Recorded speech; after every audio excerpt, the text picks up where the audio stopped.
Dernière ligne droite avant les élections législatives du 9 avril en Israël et nous recevons ce matin sur Studio Qualita les candidats aux législatives.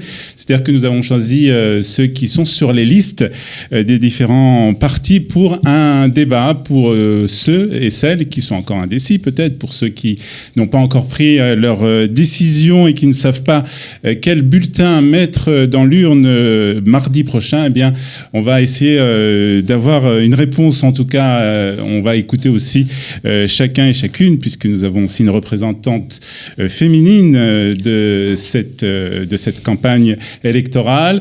Nous allons les présenter. On va commencer justement par les dames, puisque nous sommes galants avec Yael Ifra. Bonjour Yael. Bonjour Olivier. Parti Koulanou, 13e sur la liste du parti. Oui.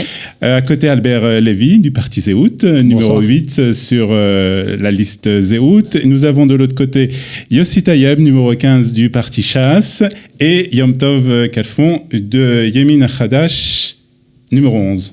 Bonsoir. Merci d'être avec nous ce matin. Alors, je tiens à préciser, comme je l'ai dit déjà, mais je le reprécise, que nous avons choisi ceux qui sont candidats sur les listes. Nous n'avons pas choisi tous les représentants des partis. C'est un choix que nous avons fait à Studio Qualita pour débattre avec eux des idées des partis. Nous allons bien entendu poser des questions sur la plateforme, sur le programme des partis et sur aussi, puisque nous sommes à Qualita, et c'est Studio Qualita, nous allons aussi parler d'Alia, beaucoup d'Alia, et plus particulièrement d'Alia pour les Français. Le déroulement de ce débat dans quelques instants, donc vous allez chacun présenter en quelques mots la plateforme, le programme de votre parti. Je vous poserai quelques questions sur la campagne et sur ce que vous comptez faire. Et puis si vous avez aussi des questions à poser entre vous, vous êtes invités à le faire, bien entendu, dans le respect de chacun, bien entendu.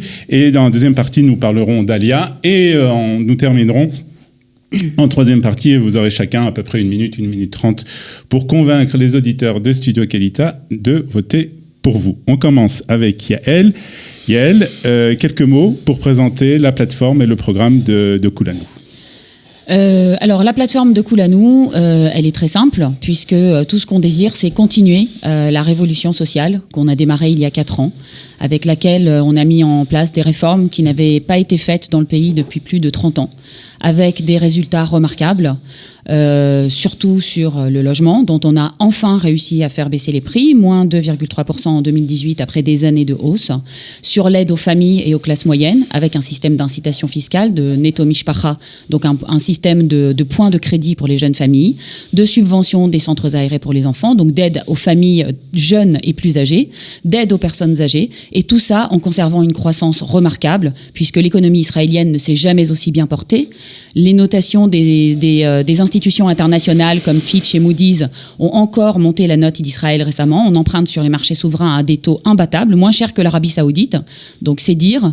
Donc tout ce que demande Moshe Kahlon, c'est le ministère des Finances pour une cadence supplémentaire afin de pouvoir continuer cette révolution. Alors justement, Moshe Kahlon était déjà au poste de ministre des Finances ces 4 dernières années. Pourquoi il va réussir à continuer cette politique s'il n'a pas jusqu'à présent réussi à faire ce qu'il a voulu jusqu'à présent? Alors, si vous pouvez transformer un pays en 4 ans, Olivier, il faudra me donner la recette parce que je pense que beaucoup de dirigeants du monde seraient contents de l'appliquer. Il a réussi et vraiment réussi de façon brillante. Le seul point un peu noir et dont on discute à chaque fois dans les débats, c'est les monopoles, parce qu'on ne peut pas démanteler les monopoles en 4 ans. Mais il y a déjà beaucoup de choses qui ont été faites. Je vous rappelle la réforme de la Chevrat Hachmal, de la Société nationale d'électricité, la privatisation des ports, la baisse des barrières douanières afin de faire rentrer des milliers de produits qui sont moins chers, la baisse des prix de beaucoup de produits alimentaires. On a oublié, mais ça fait longtemps, que la viande, le poisson, le fromage, le thon coûtent beaucoup moins cher et les gens le voient sur leur ticket de supermarché. Donc Moshe Kahlon n'a pas échoué, il veut continuer, comme je l'ai dit. Donc c'est uniquement un programme économique et social. Oui, c'est un programme. C'est un parti. Est-ce qu'il y a aussi quand même des positions au point de vue sécuritaire, au point de vue des négociations avec les Palestiniens, au point de vue de l'État palestinien? Bien entendu. Alors, Moshe Carlon ne réclame pas le ministère de la Défense, mais il est issu du Likoud. Quand il a quitté le Likoud, je vous rappelle qu'il était numéro 2 du Likoud. Il a toujours siégé, c'est un parti de droite. C'est un parti social, mais un parti de droite. Donc, notre position, c'est que oui, il n'y a pas de partenaire pour la paix aujourd'hui, malheureusement. On voudrait bien, mais ce n'est pas le cas. Ça n'empêche pas qu'il faut conserver des relations économiques qui soient prospères avec l'autorité palestinienne. On a tout intérêt à ce que ça se passe bien avec eux. En ce qui concerne Gaza, il a une position un peu plus dure. Parce que Moshe Carlon, il a voté contre le Laït-Naktout, contre le retrait. Et aujourd'hui, ce qu'il dit, c'est que ce qu'on a fait, c'est un semi-retrait. Ça ne suffit pas. Si on coupe, il faut couper et pour de bon. Il faut arrêter de fournir l'électricité, l'eau, la nourriture, l'équipement pour construire des bâtiments. Il faut que quelqu'un prenne cette responsabilité et que ça ne nous retombe pas en permanence dessus, qu'on ne se retrouve pas dans ce système de donnant-donnant où on sort toujours perdant. Très bien, Yael. On reviendra si vous avez des questions à poser à Yael tout à l'heure. On va passer à Albert Lévy, parti Zéhout, avec des sondages qui sont quand même assez prometteurs pour le parti Zéhout. Il y avait une campagne qui a beaucoup plu. Alors, est-ce que vous pouvez nous dire en quelques mots, je ne sais pas si ça va être faisable, Albert Lévy, est-ce que vous pouvez nous présenter le programme de Zéhout ? Effectivement, ce sera difficile de résumer 344 pages que constitue notre programme en seulement 1 minute ou 1 minute 30, mais je vais vous donner les grandes lignes. Déjà au niveau du positionnement, ce qu'on sait tous, c'est qu'en Israël, on classe les partis droite ou gauche selon ce qu'on veut faire de la Judée-Samarie. Ouais. C'est essentiellement ça le critère. Si on prend ce critère, nous sommes certainement à droite et nous sommes certainement le parti le plus à droite, autour de cette table en tout cas, c'est certain, parce que nous pensons qu'il doit y avoir un seul État entre la mer et le Jourdain. Pour nous, c'est limpide. La souveraineté pleine et entière de l'État d'Israël et seulement de l'État d'Israël doit s'exercer en Judée-Samarie. Donc si vous dites ça, ça veut dire que vous serez dans un gouvernement uniquement dirigé par quelqu'un de droite, donc a priori Benjamin Netanyahou. Ça sera soit cette possibilité, soit nous empêcherons la création d'un État palestinien en étant dans un gouvernement qui ne serait pas dirigé par Benjamin Netanyahou, parce que monsieur Moshe Feiglin a très clairement déclaré que nous ne resterons pas une seule minute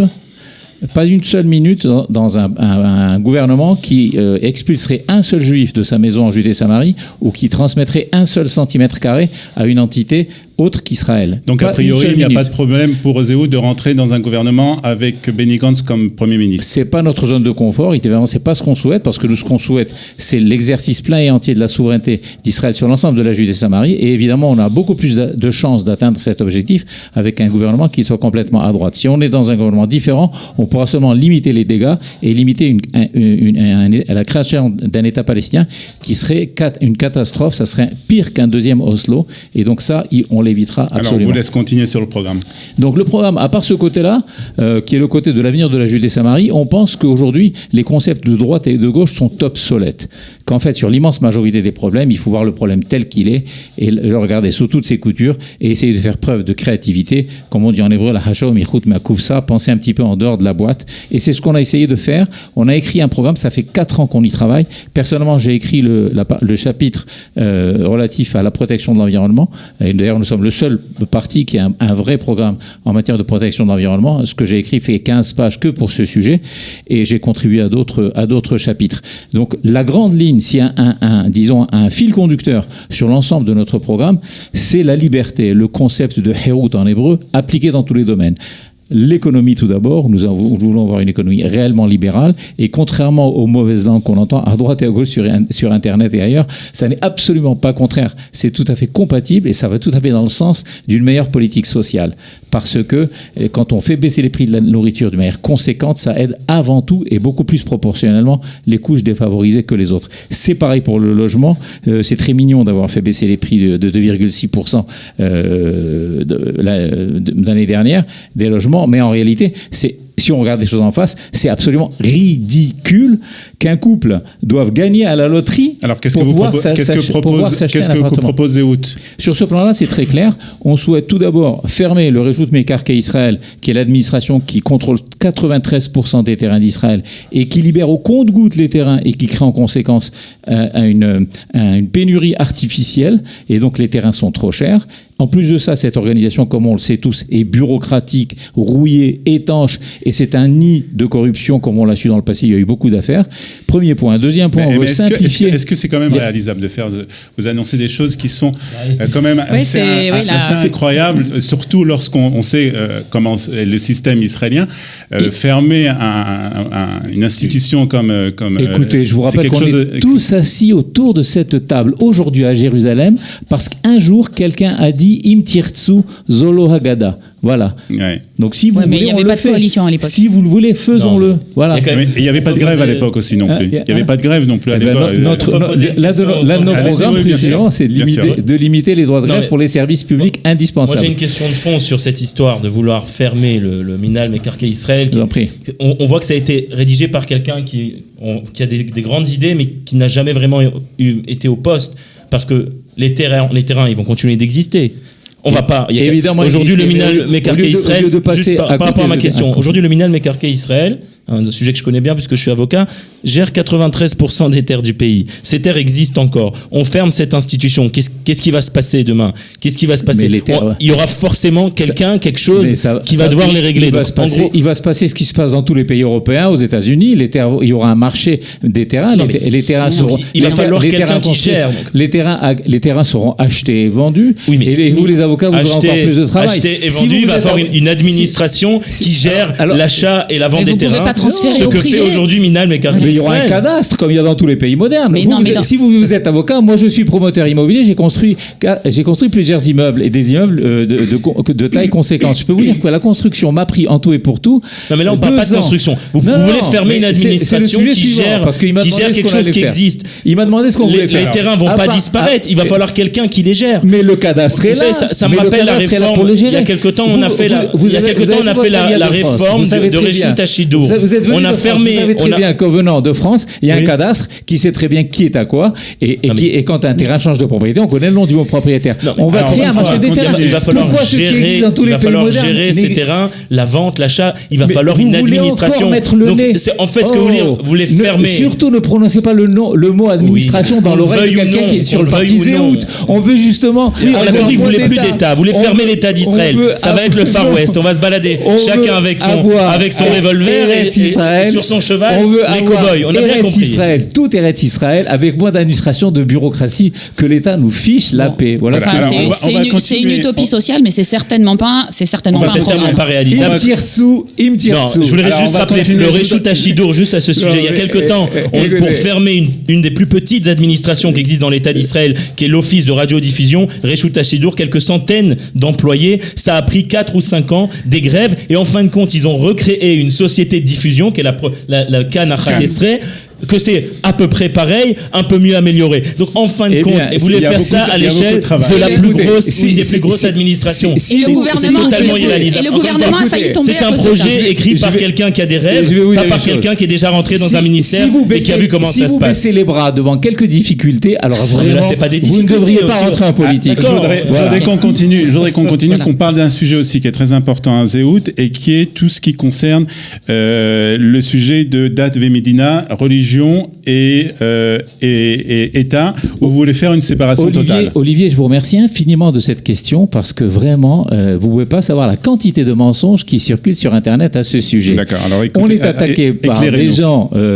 notamment les gens de Meretz et de Mifleget Avoda, pour ne pas les nommer, qui nous accusent de vouloir faire une Medinat Halacha, c'est-à-dire un pays dans lequel la loi c'est leur religion.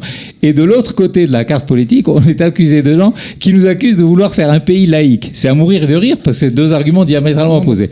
En réalité, ce que l'on veut faire, c'est renforcer le caractère juif de l'État tout en permettant à tout juif de vivre son judaïsme comme il l'entend. On a parfaitement compris chez Zéhout que la coercition ne marche pas. Voilà. Tout simplement. Est-ce que, d'une façon générale, on est quand même censé vivre dans une Médina Yehudite, c'est ce qui a été marqué dans la Megillat Hatzmaout. Absolument. Non, mais une Médina Yehudite, c'est une Médina Yehudite. C'est-à-dire qu'aujourd'hui, vous voulez quand même annuler la rabbanout aussi. Le pays aujourd'hui, pas du tout. L'inscription des mariages religieux. Olivier, j'espère que vous n'êtes pas non plus victime des mensonges qui courent sur Internet. Non, mais vous voulez quand même. Vous contre le mariage religieux. Vous êtes quand même pour. À l'heure actuelle en Israël, il y a le mariage religieux. Vous voulez l'annuler? Absolument pas. J'ai lu votre livre. C'est écrit que vous voulez annuler annuler le mariage religieux. Absolument pas. Laissez-moi dire ce qu'il y a dans mon livre, je le connais par cœur. Dans notre livre, on prévoit que l'État n'est pas responsable des mariages. La Rabbanout Harachite sera responsable et que elle des mariages orthodoxes. Et celui qui veut se marier, les Fidat Moshe Israël, le fera sans problème. Comme dans les communautés juives en France. Si d'autres. Comme dans les communautés juives en France. Ah si, c'est-à-dire vous ramenez la galoute. Non, parce qu'en France, on va se marier après à la mairie. Chez nous, ça ne sera pas le cas. Celui qui veut se marier, c'est les Fidat Moshe Israël. Il se marie comme aujourd'hui, les Fidat Moshe Israël par la Rabbanout Harachite. Point final. Et ça nous délivre complètement des problèmes des mariages civils. Mais ça ouvre les problèmes de Mamzerout, des Kohanim qui se marient avec des femmes divorcées, des choses de genre. Vous avez très mal lu notre programme. Pas du tout. Ça, justement, c'est pour protéger l'État juif et de conserver à l'État juif sa judéité qu'on veut se débarrasser de ces problèmes qui ne doivent pas concerner un État juif. Alors, exactement. C'est ça la vérité. Alors, qu'est-ce qui concerne un État juif, sinon le mariage et le divorce? Pardon? Qu'est-ce qui doit concerner un État juif si on lui enlève ce qui est au niveau des mariages, du divorce, la Rabbanout Harachite, ce qui est aujourd'hui. Non, mais la Rabbanout Harachite, ça va être comme le consistoire en France, le grand rabbinat israélien, ça devient le consistoire. Comme elle s'occupe des mariages, elle s'occupe des divorces de la même manière. Oui, mais le problème, je vais vous dire, sur le public religieux, à la limite, on n'aurait pas de problème puisque les religieux pourraient éventuellement se marier ensemble. Mais c'est ce qu'on va faire. Oui, mais nous, ce que nous a appris le Rav Ovadia Yosef, justement, c'est on est là, on est un parti pour essayer de garder le peuple d'Israël dans sa totalité, un peuple juif et non pas un public orthodoxe ou religieux qui va se vivre dans une bulle où par la suite justement faire grandir les problèmes, faire dans un État, dans un pays, une bulle religieuse et une bulle non religieuse. Le but aujourd'hui du Parti Shia, c'est justement de garder ces deux bulles. J'ai compris. Ces deux bulles dont vous parlez, elles existent aujourd'hui. Vous avez des gens qui vont se marier à les Fidat Moshe Israël, et vous avez des gens qui vont se marier à Chypre, à Las Vegas et ailleurs. Pas sous la tutelle du gouvernement, c'est différent. Ça ne sera pas le cas non plus. C'est ça que vous comprenez pas, c'est qu'on enlève au gouvernement la tutelle sur les mariages et donc ça règle le problème et ça préserve. Et sur le cannabis aussi. Ça préserve la judéité de l'État juif. C'est ça qu'il faut comprendre. Vous allez faire deux États. À l'intérieur de l'État, il va y avoir le peuple juif religieux. Il va y avoir le peuple de Mamzerim. Je suis désolé de vous dire, c'est ça ce que vous allez créer. C'est malheureux. Avant que vous posiez une question, on va quand même parler de la loi qui a fait. Ce qui est curieux, c'est que de l'autre côté, on nous accuse de faire une Médina Talacha. Bah oui, parce que je vais vous dire pourquoi. Parce que c'est un supermarché idéologique. Moi, je l'ai lu votre livre. Quand c'est un supermarché idéologique, évidemment, vous tapez de tous les côtés, donc on veut plaire à tout le monde. La loi, quand même. Pour un avocat, je pense que votre niveau de Havanat Anikra, de compréhension de lecture, écoutez, quand on veut d'une part séparer la religion et de l'État, et qu'on parle d'autre part de construire des ministères sur le Harabaït, on tape d'un côté, on essaye, c'est pas vrai, vous vendez le cannabis et la séparation de la religion et de l'État à Tel Aviv et le Beth Amikdash à Jérusalem. C'est le supermarché idéologique. C'est un parti qu'on appelle en anglais catch up. Vous attrapez tout, vous attrapez tout. Mais est-ce qu'on pourra fumer au Beth Amikdash? Est-ce qu'on pourra fumer au Beth Amikdash? Pour l'instant, ce qu'on attrape, ce sont vos électeurs. Et j'en suis ravi. Mais parce que justement, ils ont compris que nous avions raison. Et on va parler de la loi. Ils ont été attrapés par du populisme essentiellement. On va parler de la loi. Ni pour la compréhension de lecture, ni pour la communication. Albert, on va pas faire tout le débat sur. Non, je sais bien, mais je ne suis pas étonné qu'autour de cette table, ce soit Zéhout qui soit le plus attaqué, puisque c'est pareil sur Internet, vu que comme c'est nous qui réussissons le mieux, évidemment, nous sommes. Malheureusement. Je comprends parfaitement. On va terminer avec vous, Albert, avec une dernière question, bien sûr, sur le cannabis. Est-ce que justement légaliser le cannabis n'est pas une mesure populiste destinée à attirer les voix des jeunes Israéliens? Alors ça, franchement, c'est une honte de penser à une telle chose, parce que l'insertion du dossier du cannabis dans le Matzar, dans le programme de Zéhout, a des racines très anciennes. C'est parce que notre chef, notre leader Moshe Feiglin, a eu dans sa famille des gens extrêmement proches, 2 personnes extrêmement proches, sous son toit, qui ont eu besoin de cannabis à un moment donné du développement de leur maladie. Qui est légal en Israël, avec la loi du cannabis réfoui qu'on a passée dans la commission d'Eli et Lalouf, qui est prescrit, qui est disponible et qui est encadré par la loi. On vous a posé la question sur le cannabis récréatif. On vous parle pas de cannabis. À chaque fois sur le cannabis thérapeutique. On voit bien que ça vous gêne, cette question. Sinon, vous n'auriez pas. Juste faire une phrase. On vous pose la question sur le récréatif, pas sur le thérapeutique, puisque le thérapeutique, on est tous. Je vous rappelle que vos 2 chefs de parti, tous les 2 ont dit qu'ils réfléchissaient au cannabis récréatif. Mon qui parti a fait passer le et thérapeutique. ils ont décidé. Saïd Chaket qui a autorisé l'export du thérapeutique. Ils ont fait cette Oui, mais ils ont fait cette c'est nous qui avons déclaration légiféré à la comme commission, quoi bien sûr, ils évidemment, c'est ensemble. réfléchissaient au On est cannabis d'accord que c'est un récréatif. besoin, évidemment. Seulement après que nous ayons Moi, déclaré. j'ai et remarqué quand on a qu'à commencé chaque fois à qu'on monter vous dans pose la sondage. question sur le récréatif, vous répondez sur le thérapeutique, mais sur lequel il y a je vais y consensus. répondre, Tout le monde est n'ayez d'accord, pas peur, exactement. Je vais y répondre Allez, avant de répondez, sortir Albert, d'ici. et on passera Ça, après c'est le premier à- point. On vous Donc, parle comme du Monsieur joint, Fegui- on vous c'est parle pas- du joint en rentrant du travail. c'est pas On vous vous- parle pas de la c'est personne pas qui a à un vous cancer. qu'on a posé la question, c'est à moi.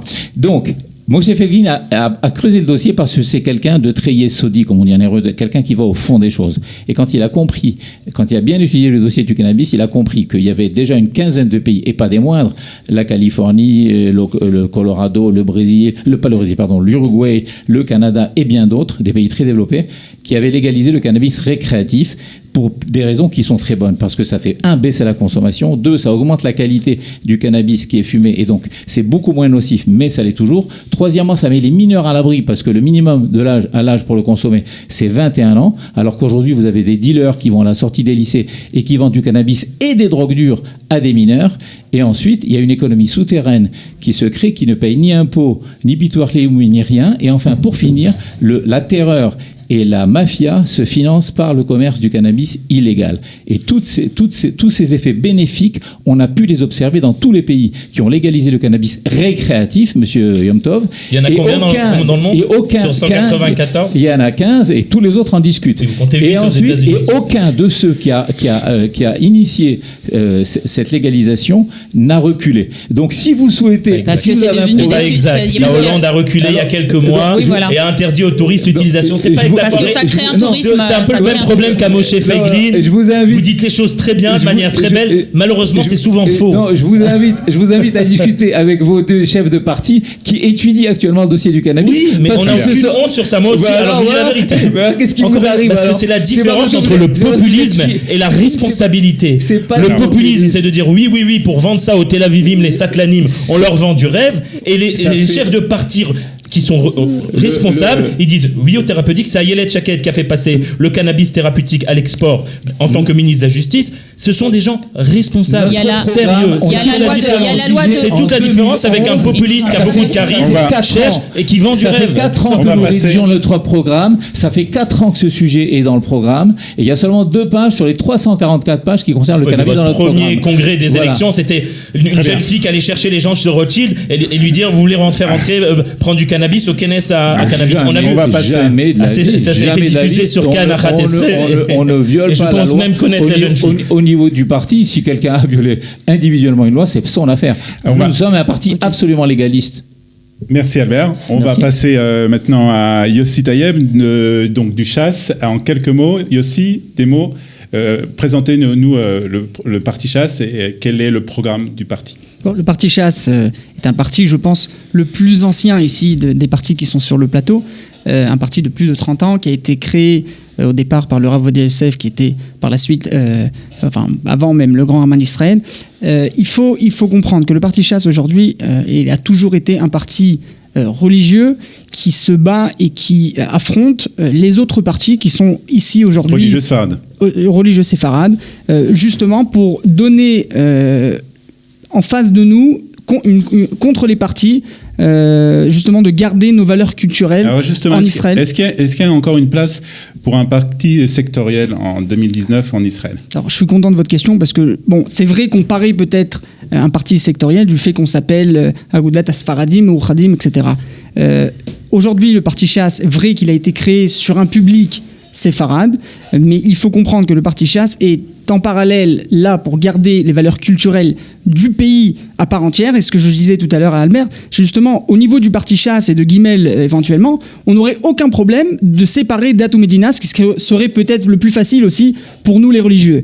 Je pense qu'on a une responsabilité générale sur le peuple d'Israël d'une manière complète, et c'est la raison pour laquelle aujourd'hui le parti Chasse se bat sur ces lois-là pour donner justement une réponse au niveau de religion et de valeurs culturelles. En ce qui concerne le social, je pense que le parti Chasse, et je le disais hier sur un plateau, que nous avons été le seul parti qui a mis 1 milliard de shekels, 500 millions de shekels pour faire baisser de l'eau de 14,5%, encore 500 millions de shekels pour faire descendre les transports en commun de 14,5%. Je pense qu'on est un parti qui est là justement pour se battre sur des valeurs culturelles et sur les valeurs sociales des citoyens d'Israël d'une part entière. Alors, je voudrais juste dire un mot. Je trouve ça très dommage. Je le dis parce que nous, on a la chance aujourd'hui à Koulanou que Adina Bar Shalom, la fille du Rav Ovadia Yosef, s'est ralliée à Koulanou et soutient Moshe Carlon. Quel dommage que vous ne preniez pas des femmes dans votre parti, surtout des femmes de cette qualité, des femmes religieuses, des femmes intègres, des femmes d'une moralité impeccable. Je ne comprends pas. On est en 2019. Arié Deri est pourtant quelqu'un de très intelligent. Quel dommage. Enfin, nous, on est très contents parce qu'on a récupéré Adina Bar Shalom et c'est pour nous vraiment un beau ralliement. Alors justement, je parlais justement de nos valeurs culturelles. Je ne pense pas aujourd'hui que le Rav Ovadia Yosef aurait été fier de Adina Bar Shalom, avec tout le respect que je lui dois, et c'est quelqu'un d'extraordinaire. Justement, elle soutient aujourd'hui des propos au niveau de la religion qui ne vont pas justement dans le sens de son père, le Rav Ovadia Yosef. Je pense qu'aujourd'hui, elle a fait un pas un peu trop en avant pour pouvoir justement plaire à certains électeurs. Je pense qu'aujourd'hui, on a un peu de brouillard au niveau des partis. C'est-à-dire que, à part Zéhoud qui vient et qui donne sur son livre et sur son matzah, sur son programme, une séparation entière de Date et Médina. Non, je pense. Bon, on va pas reprendre la discussion. Vous n'avez pas le droit de déformer ce qui est marqué dans le programme. Ok, alors j'invite tous nos auditeurs. Alors j'invite tous nos auditeurs à acheter le livre ou s'il est diffusé, à le lire et de prendre d'eux-mêmes avec d'eux-mêmes. Reste en stock parce que c'est un best-seller. Alors comme ça, ils prendront d'eux-mêmes leur compréhension et de participer à la campagne. Et s'il y a plus de livres en librairie parce que c'est un best-seller, il est sur Internet. Notre internet, avec grand plaisir. Voilà, je vous ai fait de la pub. C'est zehut.org.il. Allez-y. Maintenant, je pense français, anglais, russe et hébreu. On a compris. Maintenant, en ce qui s'agit aussi de Yemin Hachana, je pense que dans la majorité du programme, ils vont dans le sens de valeurs religieuses. Je pense qu'il y a par-ci, par-là, des petits dérapages, que ce soit au niveau de l'Artarbourat Tsibourite de Shabbat, les transports en commun, le Shabbat, la conversion. Le parti Chasse n'acceptera en aucun cas de changer le statu quo, ce qui est là aujourd'hui sur le terrain. Non pour les transports en commun, le Shabbat, non pour les conversions qui sont en dehors de la Rabbanut Harashit, donc du consistoire israélien. C'est également notre cas. Alors, l'exclusivité des conversions sera pour la Rabbanut Harashit et les transports en commun, jamais si c'est une entreprise qui appartient à l'État. Ça, c'est parfaitement clair. Et je rappelle qu'il y a trois... Vous voulez plus d'entreprises qui appartiennent à l'État. Il y a trois rabbins. Donc, il n'y aura plus d'entreprises qui appartiennent à l'État, donc il y aura les transports le Shabbat. C'est-à-dire un candidat sur 5 sur les 15 premiers de notre liste est rabbin orthodoxe. 3 rabbins sur les 15 premiers. On va pas revenir sur Zéhout. On reviendra peut-être tout à l'heure. On parle de nous, ça, on avait bien compris. Je voudrais une question quand même au point de vue politique. On a vu dans le passé que Chasse n'a pas hésité à s'asseoir avec des premiers ministres et des partis de gauche, comme le Mifleget Avoda, le parti des travaillistes. Est-ce qu'on peut imaginer un scénario où le parti Chasse se joindra à une coalition qui est dirigée par Benny Gantz et Yair Lapid? Non, en aucun cas. Je pense que le leader du parti l'a dit à voix haute, on ne se cache pas. Et on a vécu, voilà, avec grand plaisir. Arié Deri aussi a été enregistré, il a dit de voix haute, donc ça va, il a les épaules assez larges, je peux m'appuyer, non mais je peux quand même appuyer sur ce qui a été dit, donc ça a été dit, donc je le répète. En aucun cas le parti Chasse rentrera dans une coalition de Gantz-Lapid. On a de gros séquelles. Je pense que tout le public religieux en Israël a de gros séquelles de justement cette coalition de Bennett-Lapid, où des réformes sectoriales contre le public religieux ont été mises en place pendant cette coalition. Les plus grosses séquelles, c'était la coalition Rabin-Deri qui a fait Oslo quand même. Bon, on voit les séquelles au niveau de l'histoire d'Israël. C'est la pire coalition qu'il y a pu avoir, 1600 morts. Je pense que Deri n'en est pas fier aujourd'hui d'ailleurs. Alors voilà, je suis très content que tu aies élevé ça. Je vais y répondre. La question de Oslo a été posée au Rav Ovadia Yosef. Le Rav Ovadia Yosef, à l'époque, avait pris cette décision justement que quand j'ai un problème de vie ou de mort humaine ou rendre des terres, je vais à l'écart, je rends des terres pour justement ne pas arriver à des morts. Voilà. Maintenant, par la suite, du fait que le Rav Ovadia avait vu par la suite que les accords d'Oslo n'avaient pas abouti à quelque chose, il était revenu sur son psak halakha. Et d'ailleurs, c'est la raison pour laquelle, avec Netkout, le parti Chasse a voté contre. Et il y a eu le grand discours du Rav Ovadia qui avait élevé des propos très graves envers le Premier ministre Arik Sharon à l'époque. Donc, au niveau de Oslo, je vais vous expliquer, c'est très simple. Nous sommes un parti religieux avec un conseiller rabbinique halachique. Sur tous les problèmes de religion, les problèmes de Eretz Israël, les problèmes de conversion, tous les problèmes avec de grands carrefours qui vont amener par la suite à faire changer peut-être le statut de l'État d'Israël aujourd'hui, ces questions-là sont posées devant cette réunion rabbinique. C'est eux qui prennent les décisions. Donc sur les grands carrefours, pour répondre à Yom Tov, la question avait été posée au Rav Ovadia Yosef. Elle a été, le psak a été écrit. Il est écrit. Le psak est revenu. Je connais une vidéo où le Rav Ovadia Yosef raconte que c'est Arié Deri qui l'a influencé sur ce sujet. Il y a beaucoup de vidéos. Mais en fin de compte, je pense qu'on connaît tous le Rav Ovadia Yosef qui a été assez large des pauses, n'avait pas peur de dire ce qu'il pensait. Je pense que s'il a écrit le psak, il avait ses raisons. Je ne pense pas qu'aucun leader de parti, que ce soit Eli Yishai ou Arié Deri, ont pu influencer le Rav Ovadia sur ses décisions. Je pense qu'il était assez grand pour pouvoir justement prendre ces décisions comme un grand. Et aussi, merci beaucoup. On va passer maintenant à Yom Tov avec la même question, une présentation rapide à Yamin Hadash, un nouveau parti créé donc par Ayelet Shaked et Naftali Bennett. Nouveau parti créé par deux politiciens chevronnés, Naftali Bennett, actuel ministre de l'Éducation, et Ayelet Shaked, ministre de la Justice, qui ont fait leur preuve ces 6 dernières années dans les différents gouvernements dont ils ont été membres. On est parti sur 2 sujets majeurs que malheureusement, j'ai envie de dire, on a eu raison dès le début d'aller sur ces 2 sujets, puisque les événements qui ont suivi ont prouvé que ça allait être parmi les sujets principaux de cette élection. De quoi je parle ? Je parle d'abord de la sécurité du pays, avec la situation à Gaza. On est encore cette semaine avec des roquettes qui tombent sur le sud du pays. La semaine dernière sur Tel Aviv, sur Mishmeret dans le Sharon. On a une situation qui dure maintenant depuis 15 ans où le Hamas fait ce qu'il veut avec nous. C'est le Hamas qui décide quand nos enfants vont descendre dans les abris. C'est le Hamas qui décide quand il y a un cessez-le-feu, quand le feu reprend. Oui, L'État d'Israël est assez fort. Vous parlez Yom Tov d'une façon comme si Naftali Bennett n'était pas au gouvernement et n'était pas au cabinet de la sécurité. Exactement. 6 ans déjà. Alors merci Olivier. Je parle exactement parce que Naftali Bennett était membre du cabinet et en tant que membre du cabinet de sécurité, il est le seul. Et ça, c'est pas moi qui le dis, c'est le conseiller, c'est le contrôleur de l'État, le Mevaker Amdina, qui écrit dans son rapport que le seul ministre du cabinet de sécurité à avoir voulu une politique offensive de Gaza, c'est Naftali Bennett. C'est écrit noir sur blanc dans des rapports qui ont été publiés. Encore une fois, ce sont des sources objectives. Le Mevaker Amdina n'est pas un membre du Yamin Hadash. Et c'est lui qui le dit.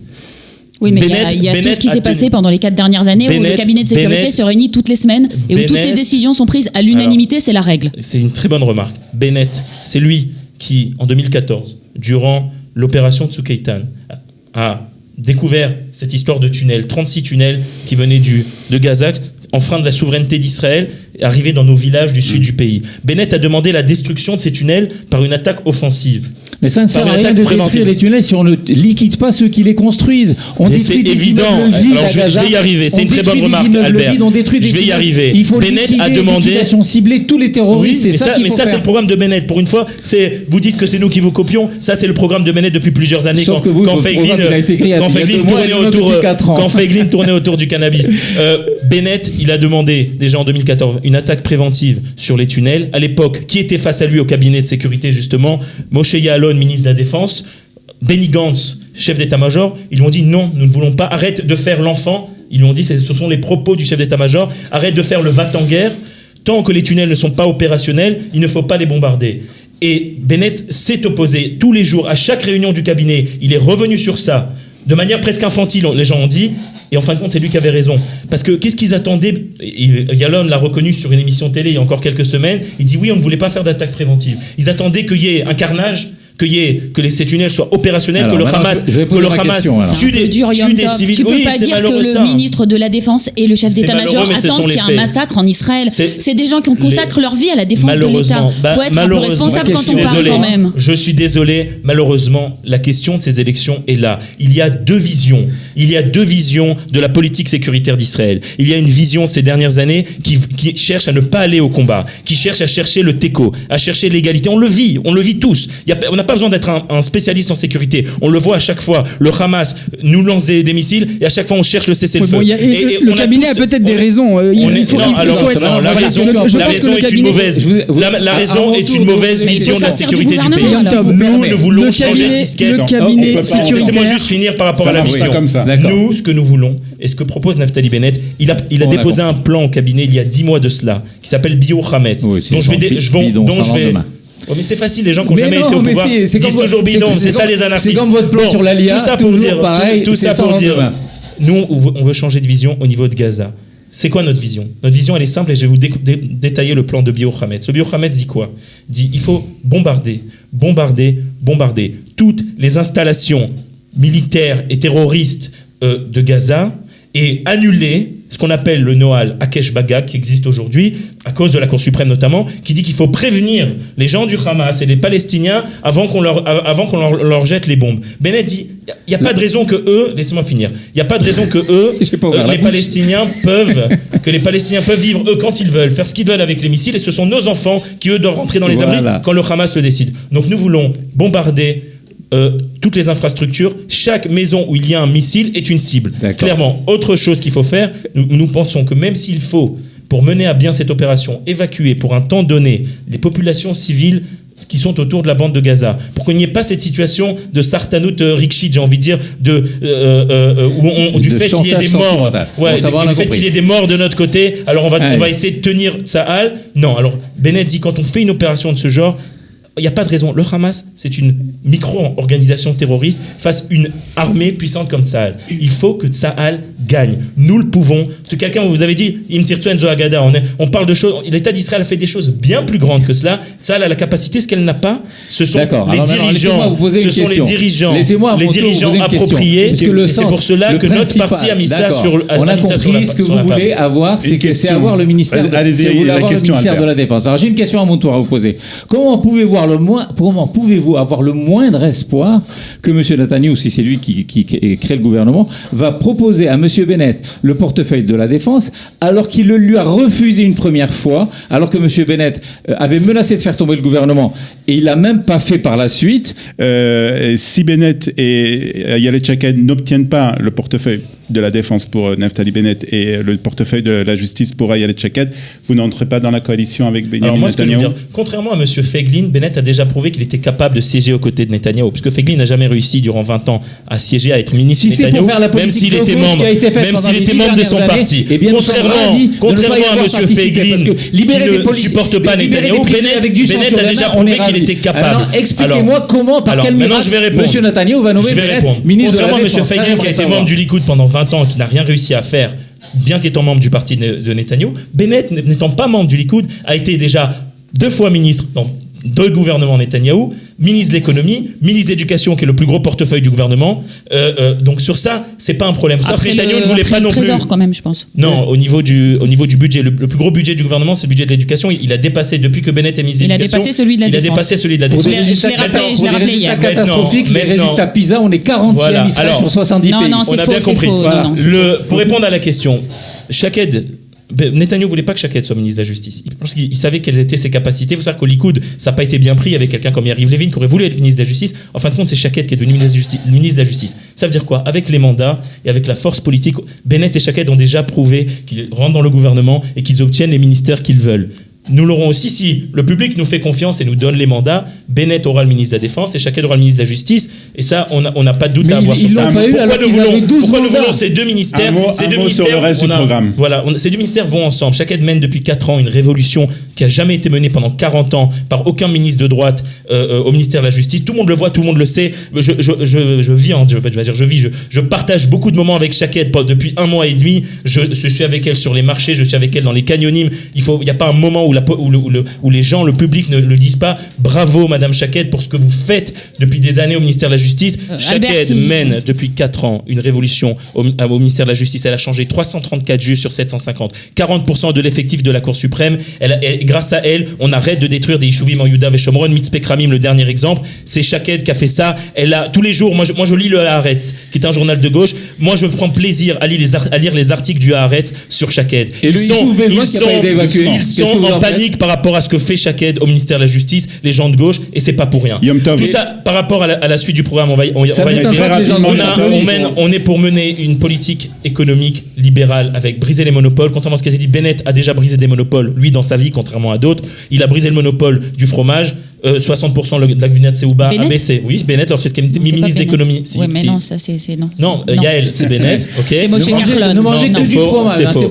Le monopole du fromage, c'est Bennett dans sa réforme de 2014. Voilà. Bennett a brisé le monopole du ciment avec Necher, qui était un monopole depuis 90 ans. On veut briser les monopoles, moins de régulation, limiter la force des syndicats. On veut aussi, d'un autre côté, on peut être libéral et être aussi social. C'est-à-dire que nous, par exemple, nous voulons, augmenter la gratuité de l'éducation pour la petite enfance, c'est-à-dire les crèches. Avant l'âge de 3 ans, nous voulons une allocation chômage pour les PME. Nous voulons aider les PME, une allocation chômage pour les indépendants et moins d'imposition pour les PME les 5 premières années et moins de régulation. Et pourquoi nous voulons aussi développer...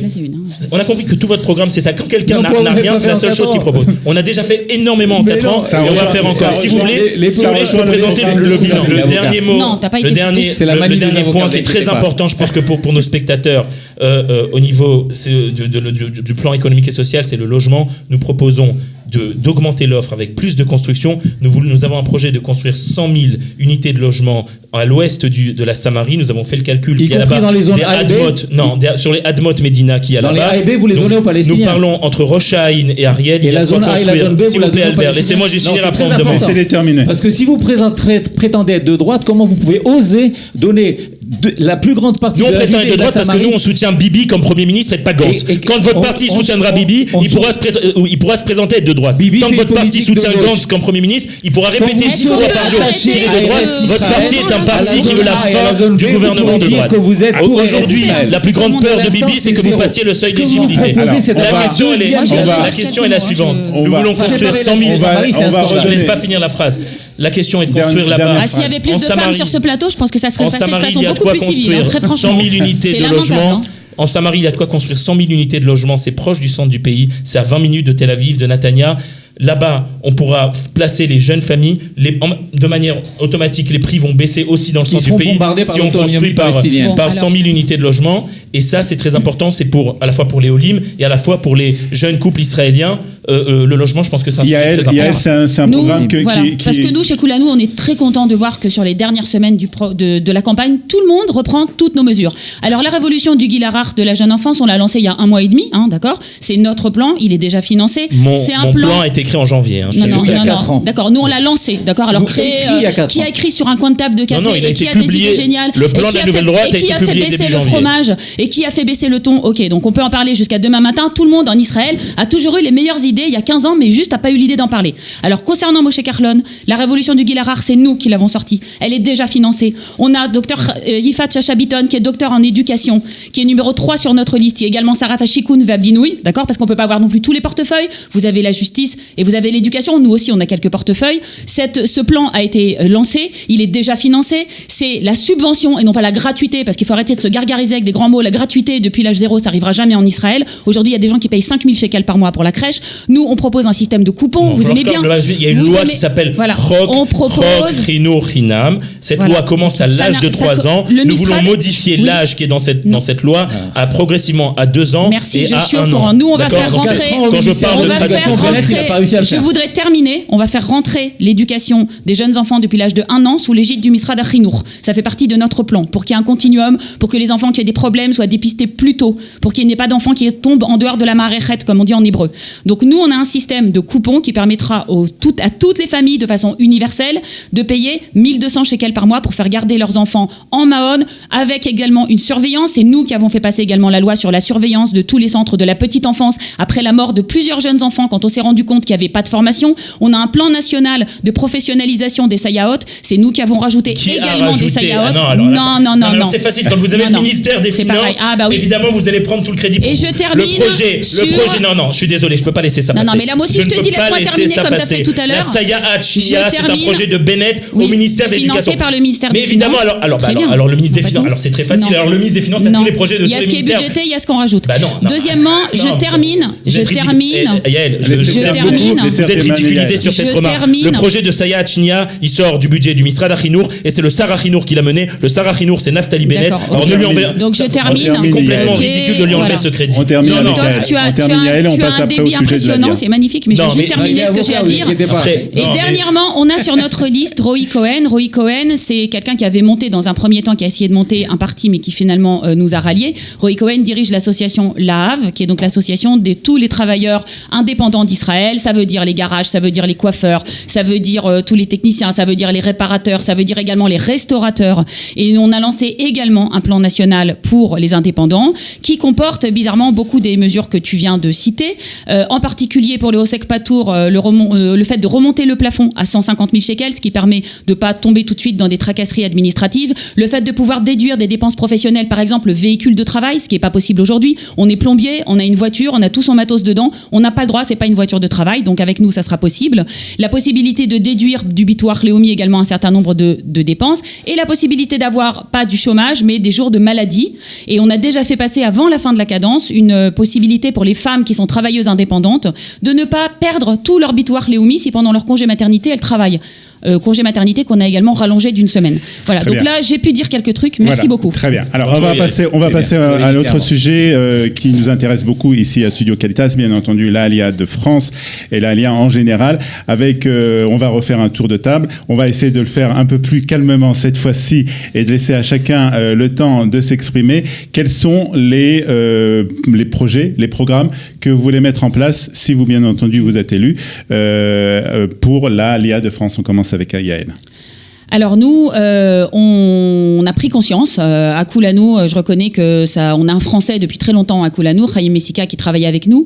Mais je crois que le problème des Olim de France a mis beaucoup de temps à se faire jour dans le système politique israélien, avant qu'on comprenne que c'est une aliyah d'abord qui est extrêmement prometteuse, avec effectivement un gisement énorme. Je pense pas que tous les Juifs de France veuillent venir en Israël, mais je pense que c'est très important de leur permettre de venir. Et ce qu'il faut, c'est surtout que ceux qui sont arrivés, en particulier les 38 000 Juifs de France qui sont arrivés dans les 10 dernières années, puissent être pris en charge correctement. Alors, comment on le fait ? Voilà, il y a des gens qui réussissent très bien. On va pas non plus raconter que tout le monde est dans la misère. Il faut les aider surtout. Alors moi, j'ai fait, comme on en avait parlé, Olivier, une série de films. Je me suis un petit peu baladée en Israël, j'ai tendu le micro et j'ai demandé aux Olim de France et aux francophones d'Israël, un peu partout, quels étaient leurs problèmes. Donc ça a été un déversement. Bon, il y a eu 4 thèmes qui sont ressortis, qu'on connaissait déjà, mais c'est venu confirmer. Il y a eu évidemment le logement. Donc les gens se plaignent que le logement est trop cher. Donc je dirais ce qu'on va faire après. Le travail, la langue, la barrière de la langue et évidemment le coût de la vie. Alors le coût de la vie, on va pas faire des mesures pour les Français pour le coût de la vie. C'est évidemment le centre de toute la plateforme de Carlon. Évidemment qu'on va continuer. Sur la langue, sur les obstacles de la bureaucratie, il y avait un plan gouvernemental qui a été passé juste avant la fin, avant que la Knesset Naftali Bennett, aussi Binyamin Netanyahou. Oui, Oh, c'est Benjamin c'est- Netanyahou qui a c'est un- demandé. C'est un plan gouvernemental C'est Netanyahou qui avec a demandé à Kalita. Bennett. Voilà, et il faut reconnaître que Naftali Bennett a fait beaucoup pour les Olim de France et que c'est quelqu'un qui leur est très attaché. Il ne s'agit certainement pas de dire le contraire parce que moi je suis honnête en politique. Non, je suis honnête, c'est tout ce que je dis. Quand il y a quelque chose à dire, on le reconnaît, on n'est pas là pour. Mais il réussit on est- pas, et c'est important parce on que n'a pas eu un shekel de lui. parce qu'il Albert Sayed qui tout parle. simple parce qu'il vit à Ra'anana, parce qu'il connaît des Olim de France. Voilà, nous, Koulanou, on est un parti différent, on est un parti populaire, on est un parti de la périphérie, on est un parti de Mizrahim, et donc effectivement, les gens rencontrent moins de Olim de France, tout simplement, ils sont moins là. Donc, Alors, il y a quand même des mesures. Il y a quand même des mesures. Ce que j'ai réussi à obtenir après maintes discussions enflammées, c'est qu'on va mettre en place un programme de Mechir Lamishtaken élargi pour les Olim de France, c'est-à-dire qu'on va changer le seuil d'éligibilité pour que ce ne soit pas uniquement des couples, uniquement certaines personnes âgées, et ça va être ouvert aux Olim Ça, de il faut France. avoir une mainmise quand même sur le ministère du Logement dans ces cas-là. Ah bah il faut avoir une mamie, c'est un programme plutôt du ministère aussi des Finances. Ouais. Mais oui, en tout cas, il faut que Moshe Carlon retourne aux finances pour que Mechir Lamishtaken ne disparaisse pas, et ça je le dis pour tout le monde. Donc ça c'est notre premier plan. Ensuite il y a le plan gouvernemental gouvernementale dont on a parlé, qui inclut tout le monde dedans et qui inclut effectivement du travail sur rendre accessible des documents administratifs en français. Moi, les gens se sont beaucoup plaints des coupotes Rolim. Ils disent que dans les coupotes Rolim, personne ne parle français. Aider les gens à ce que dans les hôpitaux, à ce qu'il y ait des personnes qui parlent français, qui les aident, ou simplement que les documents soient disponibles en français. Et dernière chose, on a beaucoup travaillé avec le docteur Yehuda Maimeran, qui était donc qui a été le directeur de toutes les écoles de l'Alliance israélite universelle. Et on va mettre en place un système de médiateurs qui soient pas les médiateurs, les projectorim qui travaillent dans les mairies, mais qui soient attachés au Misrad Achinour et qui soient avec les écoles, qui puissent aider une famille dans son parcours scolaire global. Ça veut dire tous les enfants dans toutes les écoles et pas à chaque fois qu'on a un problème se retrouver avec quelqu'un de différent.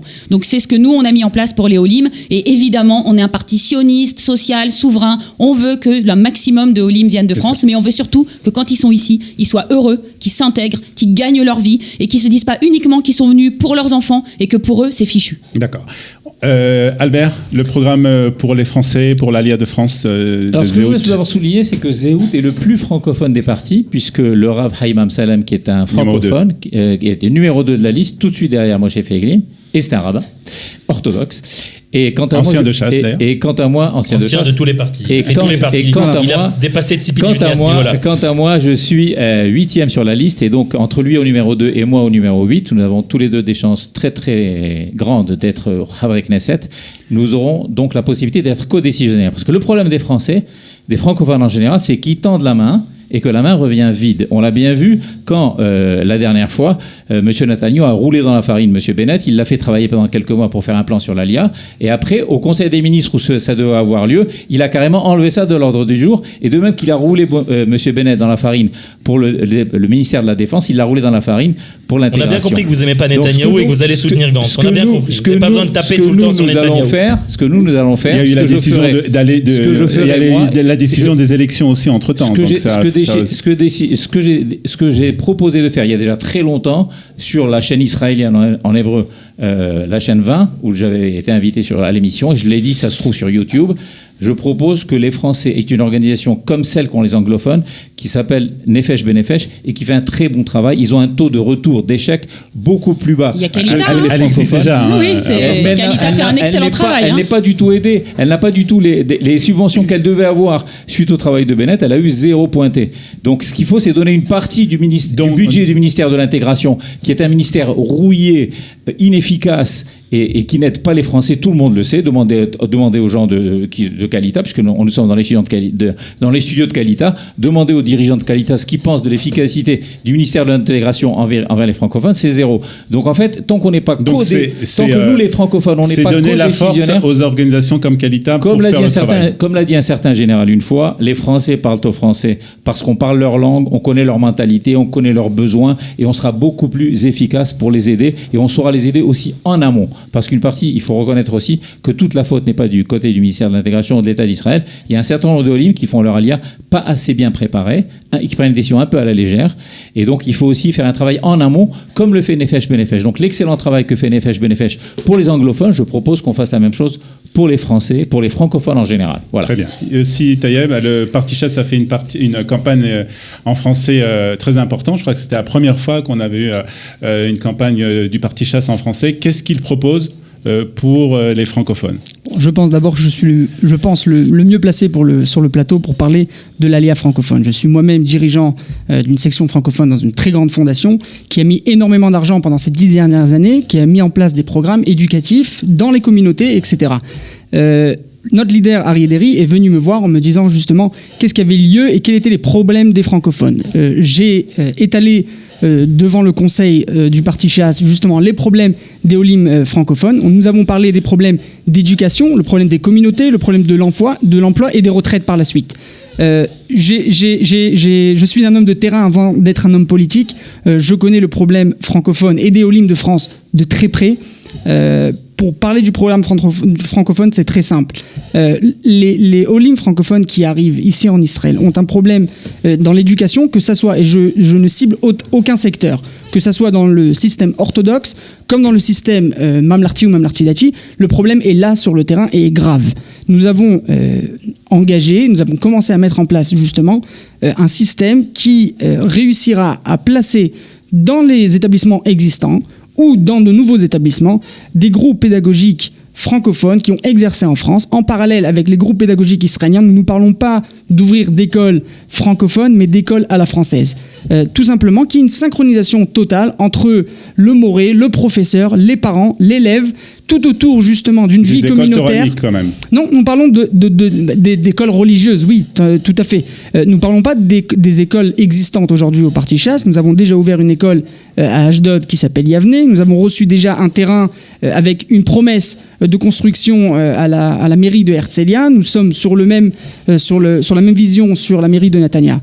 Nous voulons justement ramener ici en Israël ce que la Aliyah de France a amené au public israélien. Justement, cette vision où je peux être en classe, comme nous l'avons été à Otsara Torah à Sarcelles, avec quelqu'un qui a fait Shabbat, l'autre qui ne l'a pas fait, l'autre qui était fils de rabbin, un est parti à la yeshiva, l'autre est parti à l'armée et l'autre à la fac. Nous avons tous vécu ensemble et aujourd'hui, voilà, on se trouve sur le même plateau. Je pense que c'est justement la vision aujourd'hui que le Parti Chasse veut amener à l'Aliyah francophone au niveau des écoles mixtes. Non, je ne parle pas d'école mixte, j'ai parlé d'écoles religieuses séparées. Pas exagérer. Je parle d'écoles religieuses séparées qui, justement, contrairement à ce qu'il y avait jusqu'à aujourd'hui au Parti Chasse, des écoles qui pourront amener ces élèves à arriver à un bac avec un très haut niveau.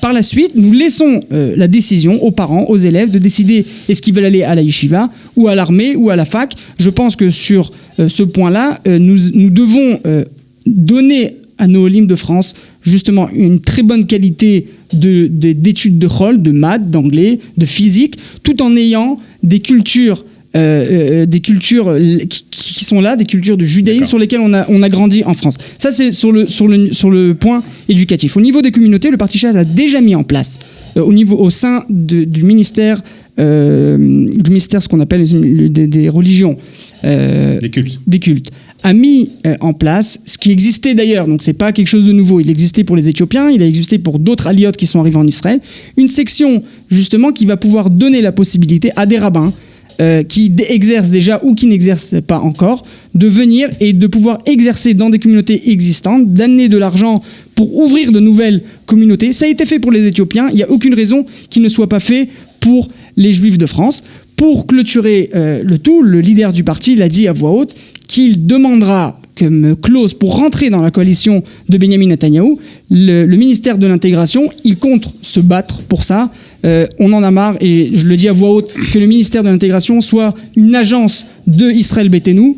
C'est un ministère russophone. Nous avons aujourd'hui l'obligation envers nos Olim, que faire qu'aujourd'hui la grande quantité de Olim qui arrivent sont les Olim de France. Nous avons l'obligation d'avoir entre nos mains le ministère de l'intégration pour pouvoir justement mettre en place par la suite des partenariats, que ce soit avec le ministère de la Justice, le ministère de la Finance, etc. Alors cette stratégie... C'est pas la plus grande partie, malheureusement. Aujourd'hui, on est à peine 10% de la Aliyah annuelle. C'est bien le problème, c'est que ça a beaucoup baissé. Oui, mais c'est justement le point grave. C'est-à-dire que si nous arrivons à amener une bonne Aliyah, à faire réussir une Aliyah, cette Aliyah va ramener par la suite, sera une plateforme pour amener d'autres. Ça sera un appel d'air. Est-ce que cette stratégie mise en place par Chasse, c'est pas une manière de récolter les voix des Français Vous me faites... j'ai très bien compris la question. Non, je rigole parce que le Parti Chasse est le seul parti avec non, parce que Chasse était au gouvernement quand même depuis quelques années. C'est pour ça que je dis, le Parti Chasse, Aryeh Deri est un homme politique, un très bon homme politique.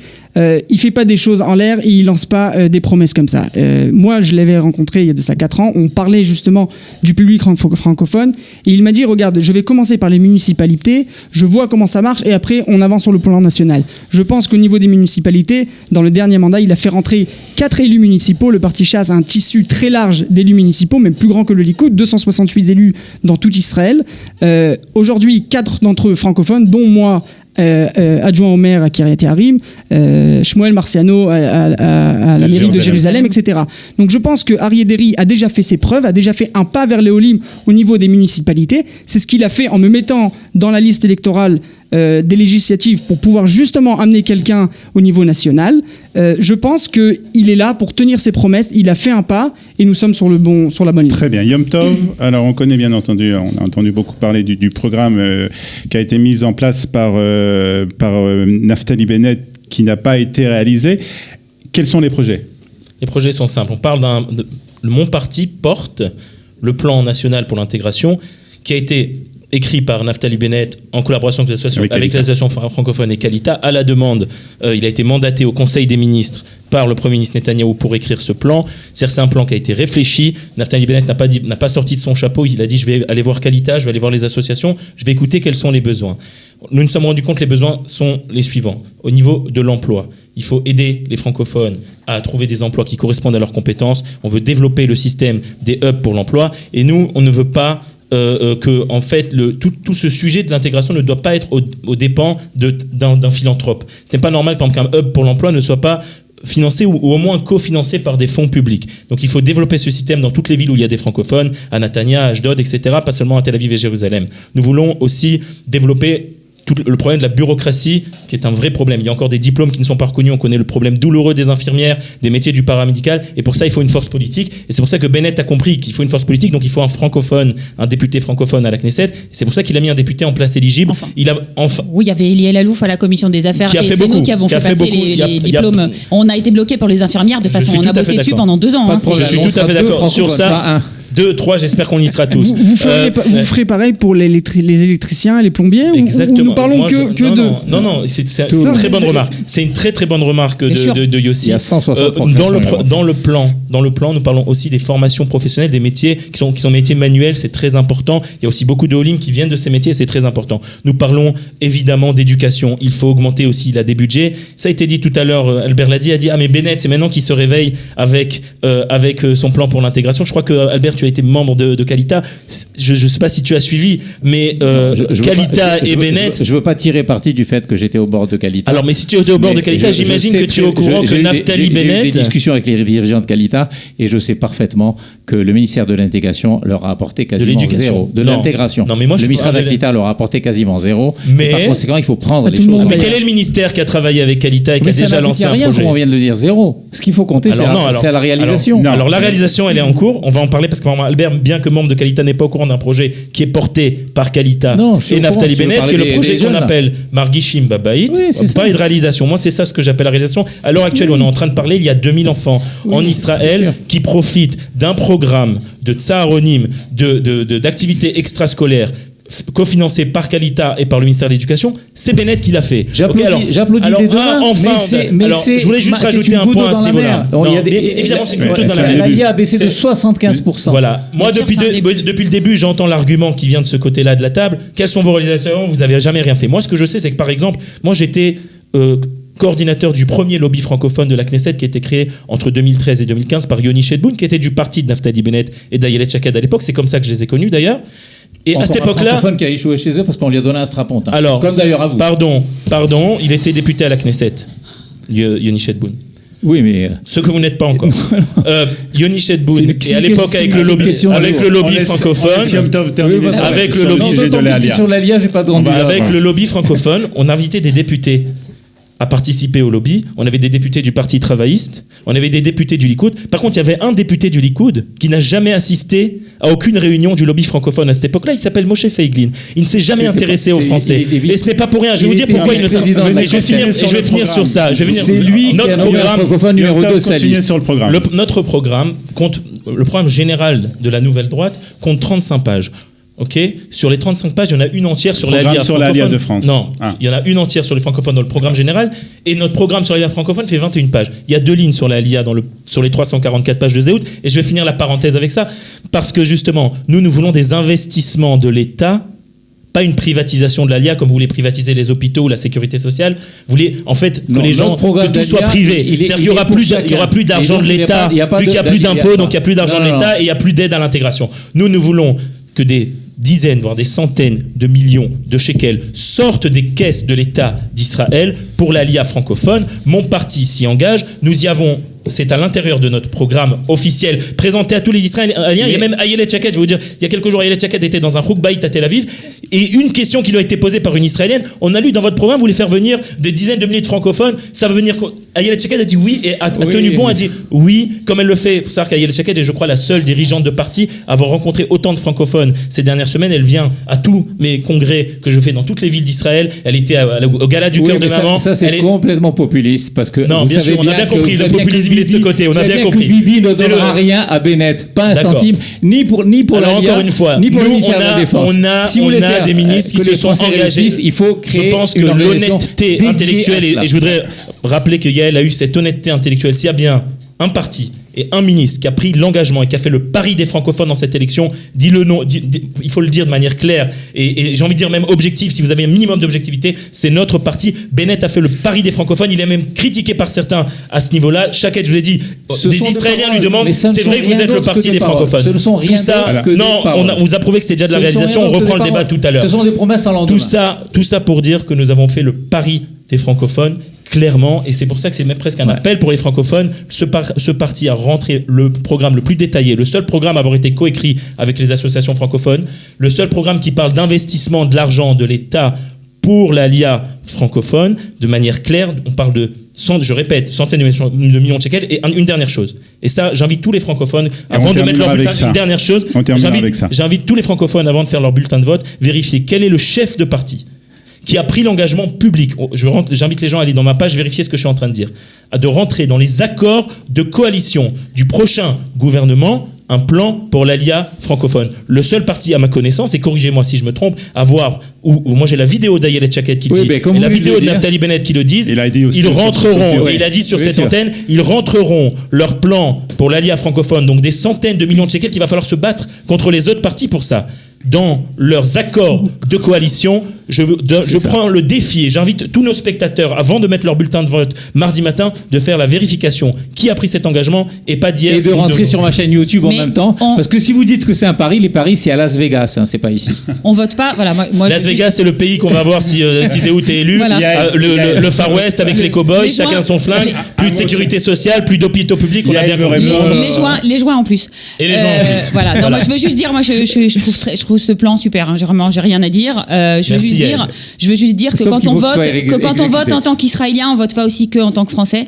Voilà. Donc évidemment, chacun vend son programme. Mais moi, je tiens à dire aussi que nous, ce qu'on veut, c'est une société de solidarité, une société juive, une société où Kol Israël Arevim Zelazé, on le dit pas en vain. On ne laisse pas les gens qui ont des problèmes dans la rue. On ne dit pas aux handicapés que les supermarchés n'ont pas à rendre leurs magasins accessibles. Nous, on a donné 4 milliards de shekels aux handicapés. On a augmenté les heures de siout pour les personnes âgées. Il y a des gens, on a augmenté les personnes âgées aujourd'hui sont obligées de recevoir des manakim, des bourses pour pouvoir se chauffer en Israël. On a triplé cette bourse. On a un plan national pour sortir toutes les personnes âgées de la pauvreté. Et donc, je le dis, faut voter bien entendu, et en tant que Français, et en tant qu'Israélien. Très bien. Absolument. Dernière partie de ce débat. Avec, alors là, je vais vous demander à chacun de respecter l'autre. Vous allez avoir 1 minute, 1 minute et demie pour convaincre les auditeurs de Studio Kelita de voter pour votre parti. On commence avec vous, Albert ? Si vous voulez. Alors, je pense que notre parti présente le programme le plus détaillé et le plus complet, parce qu'on rentre vraiment dans le détail. Ça fait 4 ans qu'on travaille là-dessus. On n'a pas écrit notre programme à la va-vite, comme la plupart des partis. Il y a même des partis qui n'ont pas du tout de programme. Nous, on en a un. Il est détaillé, il est clair. On est complètement à l'écoute des citoyens israéliens, de toutes les couches sociales de la population. Notre programme, il est social, il est économique, il est juif, sur toute la ligne, et il est sans aucune coercition. Et une dernière chose, un clin d'œil. La lettre qui symbolise notre parti, notre bulletin de vote, c'est Zaïn, c'est la lettre 7 en Gematria. C'est un chiffre sacré dans le judaïsme. C'est le 7e jour de la semaine, c'est le Shabbat. D'accord ? L'année de Shemitah, l'année de Jacher, tous les 7 ans. Et enfin, l'année de le Yovel, c'est tous les 49 ans, c'est-à-dire 7 x 7, c'est la redistribution des terres. Et donc, je demande aux auditeurs de suivre ce clin d'œil que je considère comme divin, de voter Zaïn et de voter Zéhout. Voilà, merci. Merci Albert. J'ai pas été interrompu, je suis ravi. Non, j'ai demandé depuis le début de l'émission, ça m'arrive enfin. Non, j'ai demandé que cette partie ne soit pas interrompue. Ouais, je m'engage à ne pas interrompre mes amis. Merci beaucoup Albert. On continue avec Yael. Bah écoutez, je vais vous dire, c'est très simple. J'ai fait ma Aliyah il y a à peine 4 ans. Je suis venue, j'ai tout laissé, comme tout le monde ici, mais je suis un peu plus récente. Je suis une femme, je suis une mère de famille. J'ai 3 enfants, j'ai traversé beaucoup de choses avec cette Aliyah. J'ai eu la chance extraordinaire d'arriver chez Elie Elalouf.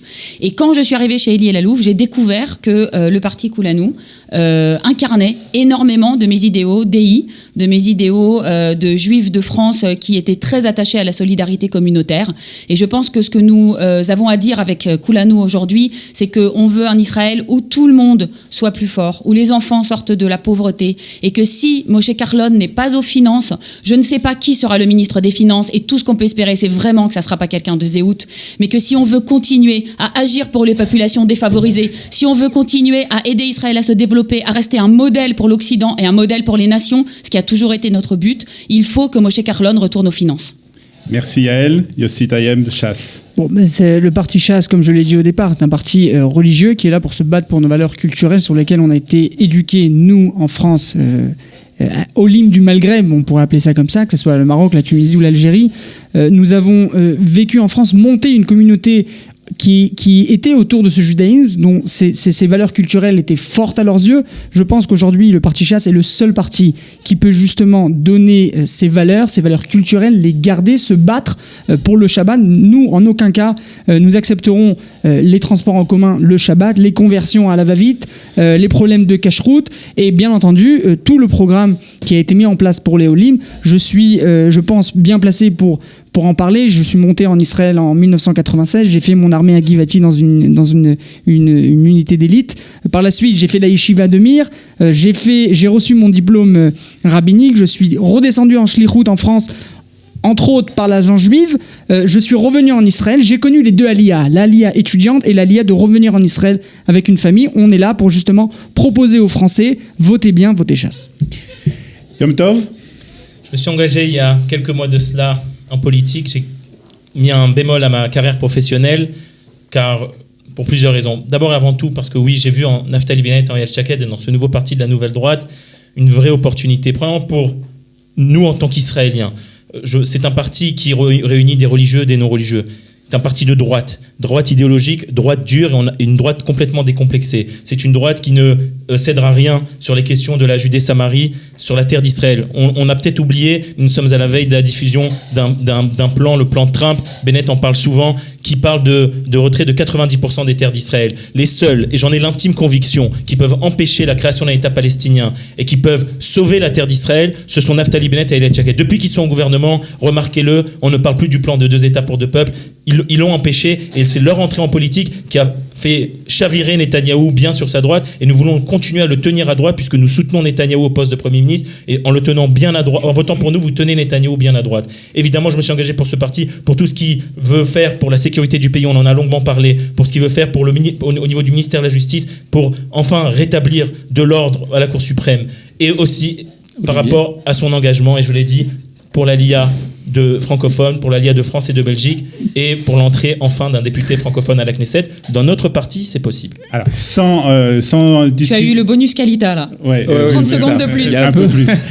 Allez-y, complétez, j'ai aucun problème. Je suis pour l'égalité. Un mot pour compléter? Non, je voudrais simplement dire que donner la zone B et la zone C de la Judée-Samarie aux Palestiniens, la zone C, on veut l'annexer. On va retomber dans le débat.